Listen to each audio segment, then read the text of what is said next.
they fuck, they do everything. Then I didn't have a choice to say, because the woman really threatened me that if I run, that I'm going to die. I have provision store in my area. I'll be like, I'm on Nigeria, I have Nigeria rice, so then I'll be like, okay, oh, I'm coming. And I'm like, well done. What have I done? They're telling me well done. Like, it doesn't make any sense. But yeah, that's what they do here. They just say well done. I feel like Ghanaians like greeting more, like greeting as in good morning, good. Hello, there is a Nigerian girl that was trafficked from Nigeria into Ghana to do prostitution. But at the end of the day, after doing the prostitution for some time, she decided to run away, and she's sharing her story with us. And also, there are some Nigerian girls or ladies, 12 of them, that have been arrested who are also into prostitution in Ghana. And I have other videos of other foreigners sharing their experiences living in Ghana. Don't forget to like, don't forget to subscribe. Let's go into the video, watch, come back and talk. They beat me, like my body is not okay again. I was sick. Then I run to police officer to help me. Then Princess asked me that have I get to Ghana, and I said yes, I've been in Ghana. Then that lady called me, messaged me that I'm going to stop by the junction. Then I stop at the junction. Then they take me to where they call Konsu, Miami. That is where the girls are. Like, there are so many ladies, are so many from Nigeria, Igbo, Hausa, Yoruba. The food there where like they are doing runs. They do runs where they do runs. You see even 17 years lady, 17 years girl that never born, never this virgin. They there, they fuck, they do everything. Then I didn't have a choice to say, because the woman really threatened me that if I run, that I'm going to die. That is going to kill me. That I have a lot of shame. Then I was scared. That okay, let me stay. I was walking. If I don't walk, maybe the next day, it's going to beat me, take mopping stick, beat me, with wire. She and his husband, though. She and his husband, I think they go, they beat me, they maltreat me. Like, I go, they cry. All my seniors, really there, they go, they pity sometimes. But anybody no get choice. So, I can't run. I run on Friday. I run to Mankraso police station. The Mankraso police station really helped me a lot. They really helped me. I thank God for that, because they are good people. So the Ghana Police Service has arrested 13 suspected prostitutes, including 12 Nigerian nationals, together with a landlord and a bouncer, over alleged human trafficking, assaults, operating a brothel, allowing a minor to engage in prostitution, and trading in prostitution.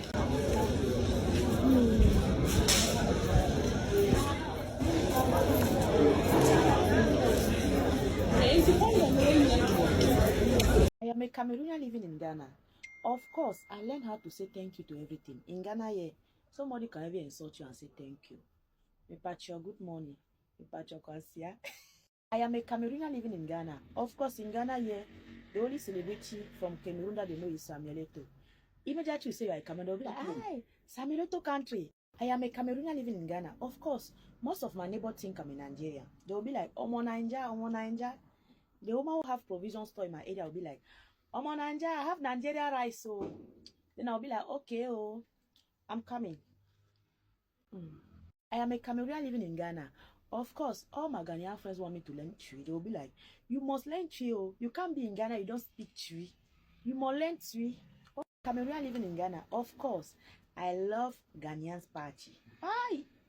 Too much movement, too much enjoyment. Like, you dance like never. I love it. Cameroonian living in Ghana.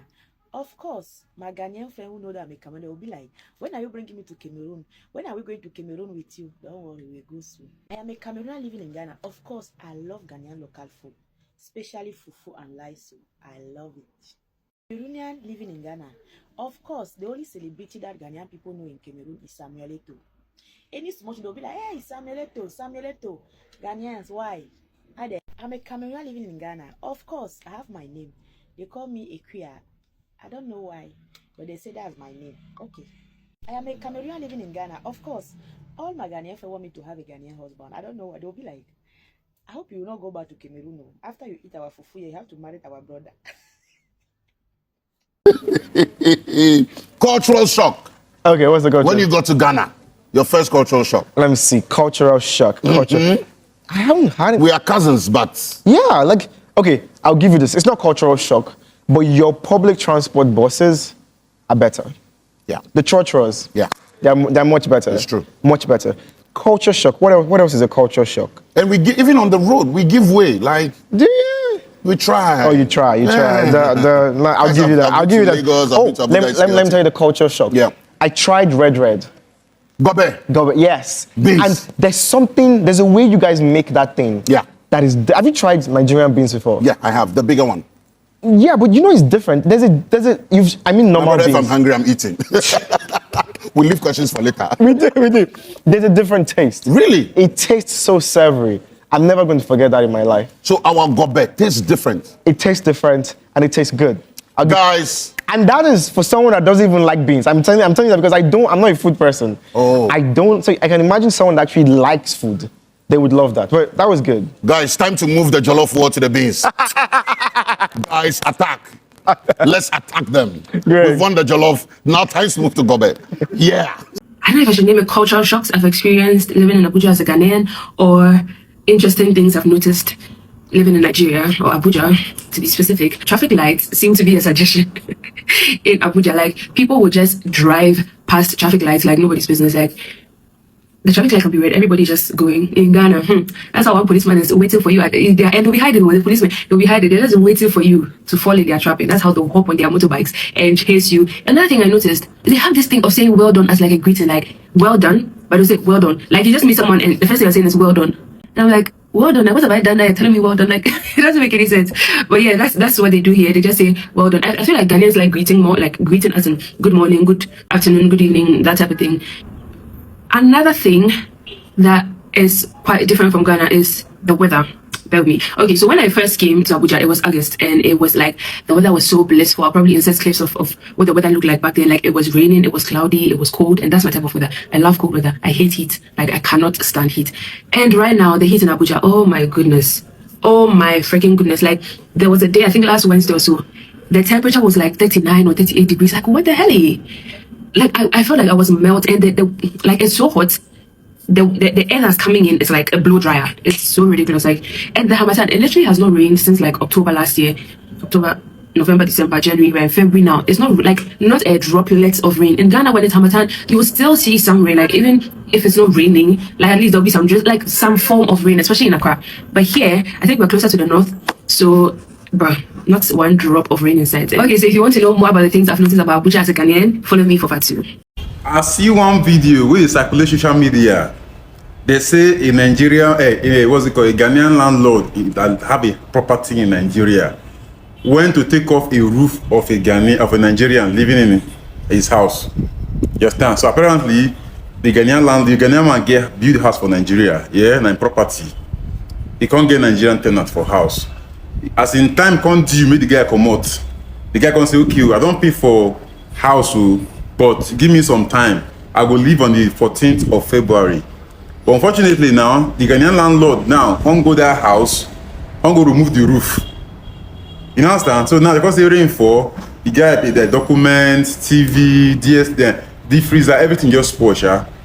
So now the matter when they hear now, some people that are saying that do Ghanaians have property in Nigeria? Yes. The answer is yes. I did a lot of research and I found out that apparently Ghanaians in Nigeria are over 500,000 Ghanaians. Over 500,000 Ghanaians in Nigeria that lives in Nigeria, right? And they have a lot of properties. Of course, some of them bought a house, some of them have a business, some of them have stuff going on. Just like Nigerians have properties here, the same way Ghanaians have property in Nigeria, right? But now, the problem now be say, what the Ghanaian man did, was he right? Absolutely no. No. If you see the post now, I don't see a lot of Ghanaians are talking about that and say that is a bad behavior. That is a terrible behavior. Even Ghanaians are in support for police to pick him up.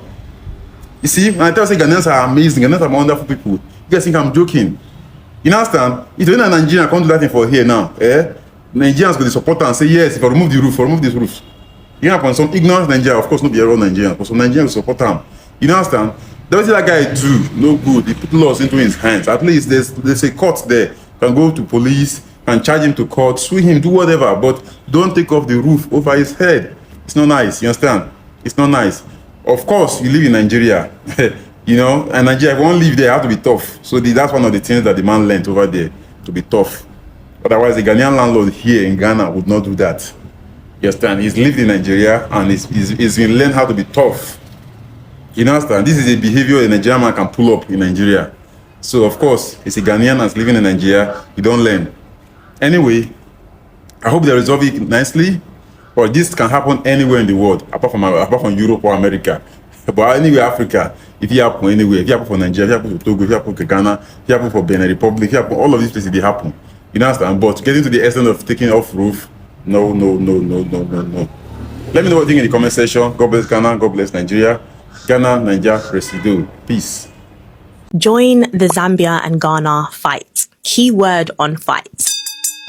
I am so sorry to disappoint you, girl. That is something that you will not catch me doing. I think as an African, it is crazy to come here online and mock another African country. I know Zambians started it, mocking or questioning the attire of the Ghanaian president. You could clearly see the top that he was wearing was traditional. However, I don't know, maybe I'm a bit more exposed. I should probably add on top as well that my best friend is Ghanaian. I love Ghana. I love everything she has taught me about Ghana. I just wouldn't even come on here and start mocking a country that is actually on my wish list of places I want to travel to. It don't even make no sense. If it started as banter, okay, but some of the videos that I've seen online doesn't sound like banter to me. We're coming for each other's history. I just feel like as Africans we should be unified, and if there are any Zambians out there that are disappointed that I'm not going to get involved in the fight, I don't apologize. The Zambians might disown me now, I don't know.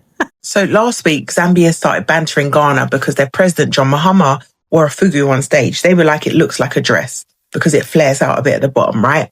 And to be fair, it was mostly jokes online. And even the president himself handled it well and made a bit of a joke of it. But I thought that this was a good chance to give a bit of history about the fugu, because fugu is actually a symbol of African resilience. It wasn't actually made to impress outsiders at all. It was built to protect physically and spiritually. So British colonizers even feared it so much that they tried to ban versions of it during the uprising. Not just ban it, they taxed it, fined people, and pushed European dress codes to erase identity. But fugu existed long before colonizers. It dates back to the 1600s when Ghana wasn't a country, just powerful kingdoms in the north. Dangobas, Gonjas, Mamprusis, they were warriors. And when they went to war, that's what they wore. They wore a fugu. Not because it looked good, but because it worked. They wove thick cotton strips by hand, stitched them like armor, sometimes lined with leather or animal skin. They believed it could protect them. So some people hid charms inside, and some people thought it could block bullets. Others used it to carry herbs, weapons, or secret messages. So as you can see, it wasn't just clothing. It was a tool. Over time, it became a sign of leadership and respect. Chiefs wore it, elders wore it, and it was no longer just for war. It was a symbol of status. And it wasn't just Ghana, right? Across West Africa, Burkina Faso, Mali, northern Nigeria, you'd find similar cloth. And that wasn't by accident. Northern Ghana's textiles were part of wider trade networks built by traders moving across the Sahel long before colonizers showed up. So the word fugu itself comes from Moshi language. It means cloth. In Dagbani, it's called, I think it's Danshika. In Akan, Batakari. Even the Shantis adopted it symbolically. So the British feared it, but fugu survived. Today, it's national dress, officially backed by Ghana's Ministry of Tourism. You can see the presidents wear it. People wear it at funerals, weddings, holidays. But many people do forget why it matters. So when people mock it, they're not just laughing at clothes. They're laughing at resistance that they just don't understand. Or maybe they do, but yeah.